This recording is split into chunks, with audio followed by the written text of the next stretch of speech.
All right, bros, I've got a good one for you here. This is a sample from the most recent live members only Q&A that Kurt and I did for the Science of Anabolics and PEDZ course. This was a good question. One of the members asked if you should cycle on and off completely, if there's any benefit to it, or do you just blast and cruise? Kurt and I share our thoughts on it. If you want to check out the e-course, I've got a special deal for you. I'm going to give you 10% off the e-course. Use discount code AB10 at checkout. This is a limited time deal. I hope you enjoy this section of it. Check it out.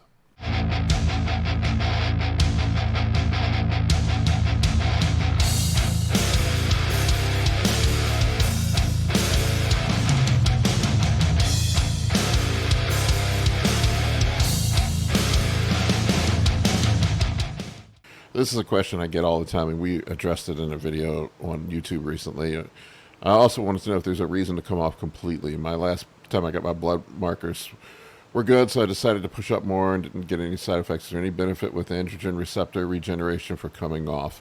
We have a whole video up on YouTube about this, Patrick, if you want to check it out. With Dean, very in-depth. Yeah, Dr. Dean St. Mark, but basically the whole androgen receptor downregulation thing is just bro science. Yeah, I mean, long story short, your body actually creates new androgen receptors the more androgen load that it senses, not the opposite. It's not going to make new or refresh them. They don't get dirty. They don't need to get cleaned out. That's just not, unfortunately, the way they work. They're bound to heat shock protein. They're not exposed to anything when there's no androgen in their presence, but they have a half-life like anything else, and they do disappear if they're not needed. Yeah. That's one of the reasons why your tolerance for gear goes up the longer you do it, the more you do, because you generate more androgen receptors. You and I have many more than someone who just started. There's no fucking way I could have run this much gear when I was in my 20s. Definitely not. It would have just made me sick. There's no compelling reason. I would say the only time, like I get guys ask me this question all the time, like it's not going to make things better. Coming off is not going to make things better. The only compelling argument I could see for coming off is maybe if you were trying to have fucking kids. I was going to say that. That's the only medical reason I'd say that it's. And even then, I had my son on TRT. If you take care, if you have good health, if they're testosterone at a regular dose is not a birth control by any means. I was blasting full bore on my first kid. Yeah. How many kids has Ronnie Coleman got? Like 12? Yeah, I think. If you're truly become infertile from gear and you need to straighten stuff out, perhaps outside of that, there's no reason to come off. I mean, women don't generally become infertile from birth control, and they don't cycle on and off of it. And you don't shut your testicles off to make your body work better.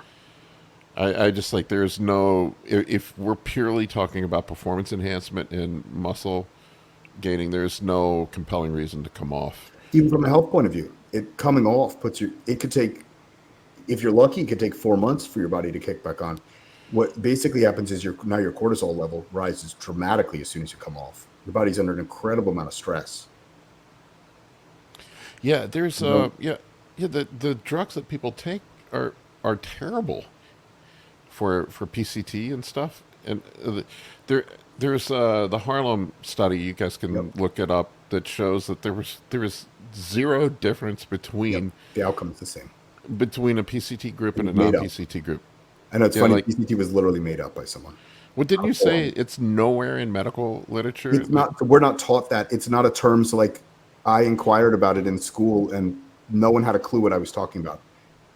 And I mentioned the drugs, and they were like, "Why would you mix Novadex and Clomid and HCG?" Yeah, there was a not guy. Actual medical science, and that doesn't mean doctors don't do it, but it's not real. It goes back. There was a guy on the forums that came up with this. 15 days. It was before that, even before that. It was called the. Oh God damn it! I forget the name of it. There was a name for the protocol, and then it was just another one of these bro things that just grew legs, and then it got passed around so much, everybody just assumed that it was fact.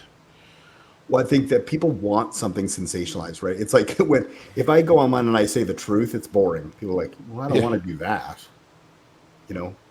I want to find the magic in my estrogen being 200. I remember it was the Power PCT protocol. That's what it was. PCT. Power PCT. I remember. I've been around a long time, guys, since the 90s. I've seen it all.